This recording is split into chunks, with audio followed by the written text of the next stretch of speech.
Ladies and gentlemen, let's talk about something we've all felt, that moment when someone who went silent suddenly reaches back out.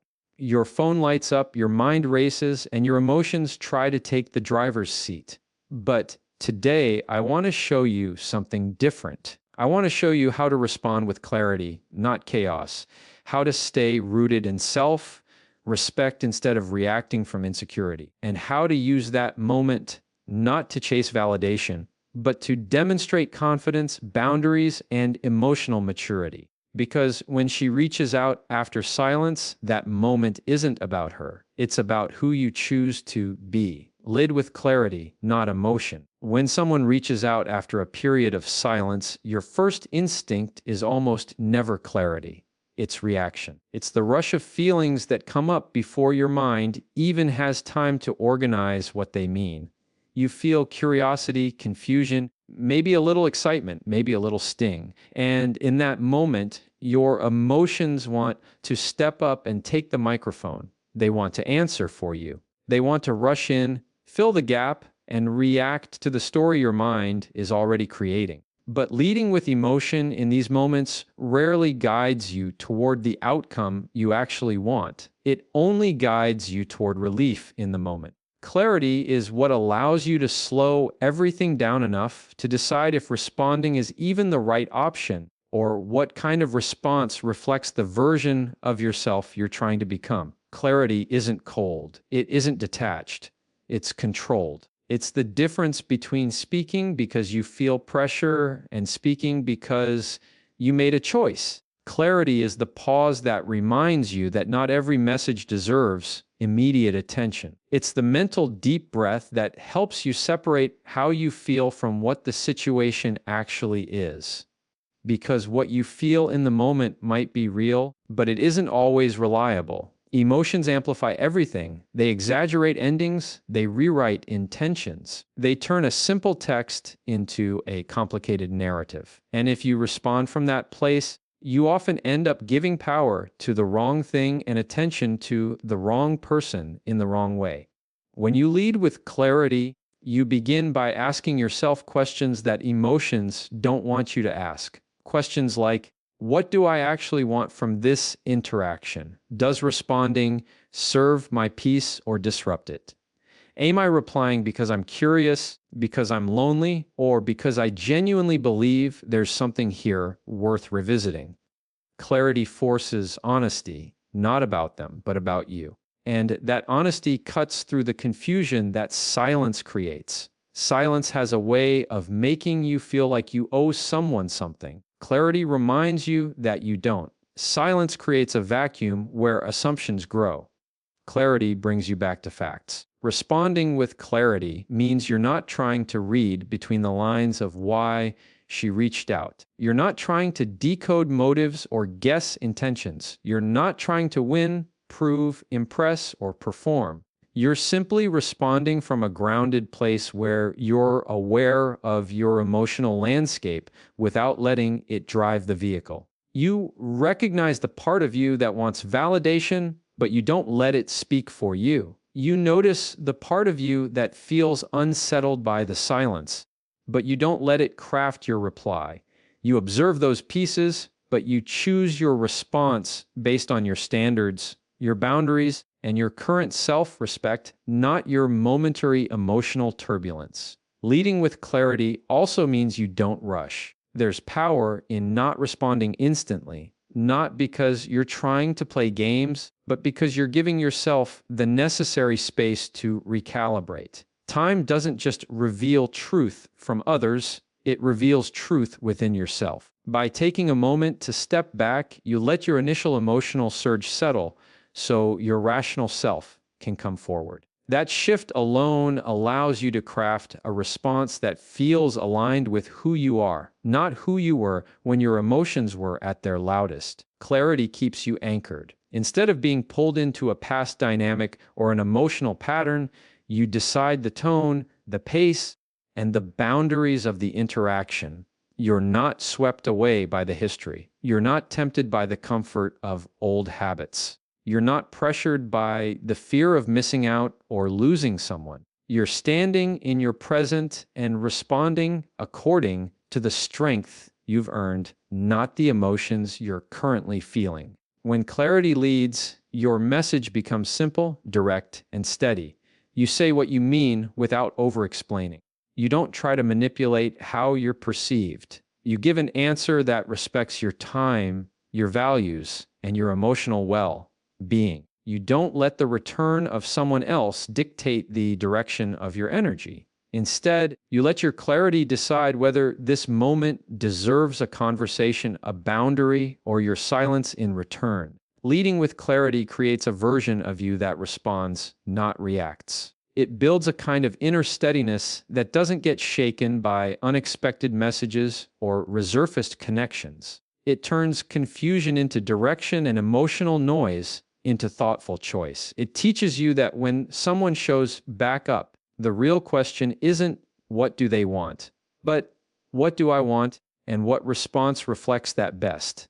A response should reflect your boundaries, not your fears. When someone who went silent suddenly reappears, it's natural for old insecurities to wake up. Fear starts whispering immediately. Fear of losing them, fear of saying the wrong thing, fear of seeming cold or too distant, fear of being judged, fear that if you don't reply the right way, the connection might disappear again. These emotional echoes come from past experiences, from old patterns, from times when you felt overlooked or not chosen. And if you let those fears speak for you, your response will be shaped by anxiety instead of self-respect. That's why boundaries matter so much here, not as walls, but as guides that keep you aligned with your values, even when emotions are loud. Boundaries are simply the rules you create for how you want to be treated and how you choose to engage with others. They're not ultimatums. They're not punishments. They're your standards. And the moment someone returns after silence is exactly when you need those standards the most. Because silence changes the dynamic. Silence forces you to see how comfortable you are with yourself when someone else is not giving you attention. Silence teaches you what you tolerate. And when the silence breaks, the temptation to abandon your standards is strong. You want connection. You want clarity. You want closure or answers or maybe even hope. That's where fear tries to take over. But responding from a place of fear is the fastest way to betray yourself. When your response reflects your boundaries instead, something powerful happens. You stop trying to predict what the other person wants to hear. You stop filtering your words through anxiety. You stop adjusting yourself to fit into someone else's inconsistency. Instead, you respond based on what keeps you grounded. You ask yourself what level of access this person deserves after disappearing. You consider whether their timing respects your emotional well-being. You think about what version of yourself you're committed to becoming. And that internal check-in shapes your response in a way that fear never could. Boundaries might mean you don't respond right away, not as a game, but as a choice. You give yourself space to check your emotional state and to decide if you're responding out of clarity or insecurity. Boundaries might mean you answer simply instead of jumping back into deep emotional territory. Boundaries might mean you ask a direct question instead of pretending the silence didn't happen. They might mean you acknowledge their message without offering more connection than you're comfortable giving. Boundaries create the emotional framework that allows you to respond with confidence even if your feelings are messy. Fear, on the other hand, always wants to rush. It wants instant reassurance. It wants to latch onto any attention it can get. It pushes you to over-explain, over-invest, or overcompensate. Fear makes you feel like you need to prove your worth. Boundaries remind you that your worth is non-negotiable. Fear makes you worry about losing someone. Boundaries make you aware of whether that person deserves a place in your life at all. Fear responds from the wound. Boundaries respond from the healed intention. When you respond from your boundaries, your communication becomes more honest. You don't sugarcoat what matters to you. You don't pretend the silence didn't have an impact. You don't hide behind politeness at the cost of your self-respect. Instead, your response reflects the standard you have set for the type of relationships you are willing to participate in. Relationships built on consistency, mutual respect, and honest communication. You're not afraid to ask for clarity. You're not afraid to move slowly. You're not afraid to say less. You're not afraid to protect your peace. Responding from your boundaries also keeps you from repeating old patterns. You stop falling back into roles where you carry the emotional weight of the interaction. You stop rewarding behavior that doesn't align with what you truly want. You stop giving people access to parts of you they haven't earned. Boundaries create a filter. They let in what supports you and dismiss what destabilizes you. And by doing that, your response becomes a reflection of who you are, not who you're afraid to be without someone else. A response shaped by boundaries doesn't guarantee the other person will react the way you want, but it guarantees that you stay aligned with yourself. It keeps your integrity intact. It protects your energy. It keeps you from trading your peace for temporary connection. And it ensures that if the conversation continues, it continues on terms that respect your emotional well-being rather than compromise it. Boundaries keep your response rooted in strength, not in the fear of losing someone who hasn't consistently shown up for you. Silence teaches, your reaction reveals. Silence is not just the absence of communication. It is a lesson in patience, self-awareness, and emotional strength. When someone disappears from your life without explanation, it leaves a void. That void feels uncomfortable. It feels unfair. It makes you question yourself, your worth, and your importance in their life. But the truth is, silence has a purpose if you choose to see it that way. It strips away distractions and forces you to confront the reality of the situation. It exposes patterns you might have ignored and forces you to examine how dependent you were on external validation. In this way, silence is not punishment. It is a teacher. It challenges you to look inward and decide what matters most to you, not what you fear losing. When she reaches out after a period of silence, that moment becomes a mirror. The silence taught lessons, and your reaction reveals whether you learned them. People often underestimate the importance of this truth. They think the act of responding is about the other person, but in reality, it is about you. It is about how you manage your emotions, your expectations, and your boundaries. Do you respond impulsively, clinging to the hope of rekindling what was lost? Or do you respond thoughtfully, anchored in self-respect, having digested what the silence taught you? The reaction is the proof of your growth, the window into your inner state. Silence also provides clarity about priorities. When someone vanishes without explanation, it gives you space to see where your energy is being spent. It forces you to recognize the relationships that are one-sided, the patterns that have kept you anxious, and the expectations that were never met. When you finally hear from them again, you have the opportunity to respond with perspective. You are no longer trapped in the immediacy of desire or disappointment. Instead, you have the awareness to evaluate whether engaging with this person aligns with your values and your current emotional landscape. The reaction you choose in that moment demonstrates whether you have internalized the lessons of absence or remain entangled in old patterns. Your reaction also reveals your emotional resilience. Silence can provoke insecurity, doubt, and longing. It tests patience and challenges self-confidence. A measured, thoughtful response signals that you have cultivated resilience, that you are able to experience discomfort without being consumed by it. Reacting impulsively, on the other hand, exposes the areas where you are still vulnerable, where fear or neediness can dictate your behavior. This isn't about judgment, it's about recognition.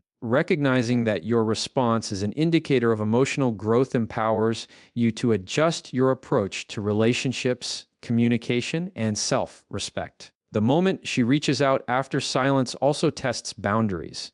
Silence forces you to define limits on your attention and energy. It challenges you to decide what is acceptable and what is not. Your reaction to her message indicates whether you respect those boundaries or allow them to be overridden by emotion. When you respond in alignment with your boundaries, it shows that you value yourself and your well-being over the fear of losing access to someone else's presence. Conversely, reacting from a place of panic or desire exposes where boundaries have been weak or non-existent, offering an opportunity for reflection and adjustment. Silence also illuminates priorities within relationships. When someone disappears and reappears, it highlights the uneven dynamics that may have existed. Who initiates, who invests more, who consistently shows respect for the other person's time and emotional energy. Your reaction in that moment reveals how well you have internalized these observations. It shows whether you are willing to step into patterns that no longer serve you or whether you have learned to honor your needs first. Every response, from immediate eagerness to calm neutrality, is a reflection of the lessons learned from that silence. Furthermore, silence teaches the value of self-containment. It reminds you that your peace and sense of worth cannot rely solely on another person's attention or approval. When she finally reaches out, your reaction demonstrates whether you have become self-contained or remain dependent on external validation. Responding from self-containment shows strength, independence, and clarity. Responding from dependence exposes lingering insecurities and the temptation to seek reassurance externally. It is a revealing moment because it shows how much growth has occurred while you were left to your own devices. Ultimately, silence functions as both a mirror and a measuring tool. It mirrors the state of the relationship and measures the growth of the individual. It reveals the strength of boundaries, the clarity of intention, and the depth of emotional resilience. It challenges assumptions, tests patience, and forces reflection. And when the silence breaks, the way you respond becomes a living testament to what you have learned, what you value, and how you have evolved through absence and reflection. Confidence isn't in what you say, but in what you no longer chase. True confidence is quiet. It doesn't scream, it doesn't seek approval, and it doesn't attempt to fill empty spaces with unnecessary words. When someone who has been absent reaches out, the instinctive reaction for many is to chase, to convince, to explain, to overcompensate. The mind creates urgency as though responding immediately, showing interest, or proving worth will secure a place in someone else's life. But real confidence is the refusal to chase what is not already aligned with your value. It is a steady awareness that your presence, your attention, and your energy are not commodities to be earned, begged for, or negotiated. Confidence is rooted in self-respect, not in external validation, and it shows up most clearly when the impulse to chase is resisted. Chasing after someone who has been absent stems from fear, not from genuine desire. It is the fear of rejection, fear of loss, fear of being invisible that drives over-explanation, excessive attention, or emotional overinvestment. When you respond from fear, you are reacting, not choosing. You are giving away power that is meant to stay within you. By contrast, confidence is built on the understanding that your value is inherent, not contingent on another's attention or approval. You do not need to prove your worth, and you do not need to fill voids created by silence.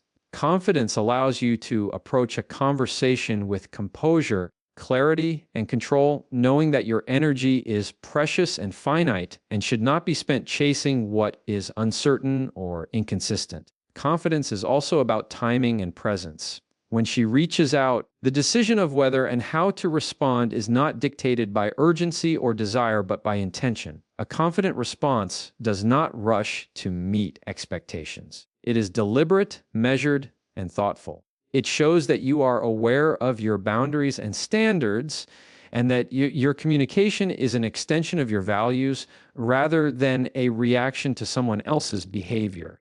You respond because it aligns with your principles, not because you are trying to regain attention or affection. Confidence thrives in this alignment, where your choices are guided by your internal compass rather than external pressure.